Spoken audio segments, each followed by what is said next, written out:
ఇబ్బందులు పెడతారు, మనోళ్ళతోటే మనం ఏదో చేపిస్తారు, మన వాళ్ళు డైరెక్ట్ రాదు, మనోళ్ళతో ఇబ్బంది పెడతారు, మన వాళ్ళు డైరెక్ట్ రాదు. అట్లాంటి సమయంలో చాలా గొప్ప తమ్ముడు భార్య అన్నా ఇంటికి వచ్చింది, అన్నా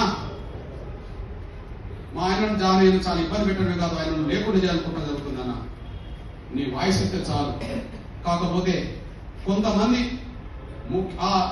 అతనికి భయపడి, ఎవరు ఆ మంత్రి జగదీష్ రెడ్డికి భయపడి ఎంఆర్పిఎస్ వాళ్ళు కూడా కొంత ఆయనకు అండగున్నట్టుగా చేస్తున్నారన్న.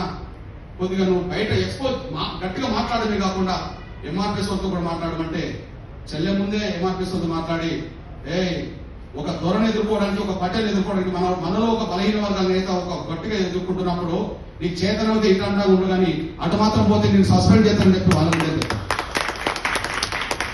నువ్వు ఉంటే జనం వైపు ఉండు, లేదా ఇంట్లో కూర్చొని చేత కాకపోతే, కానీ అటువైపు పోతే మాత్రం నేను ఎంఆర్పీ సస్పెండ్ చేస్తానని చెప్పి చెల్లె ముందే మాట్లాడితే ఆ తర్వాత అందరూ కలిసి మన తమ్ముడికి అండగా నిలబడ్డారు.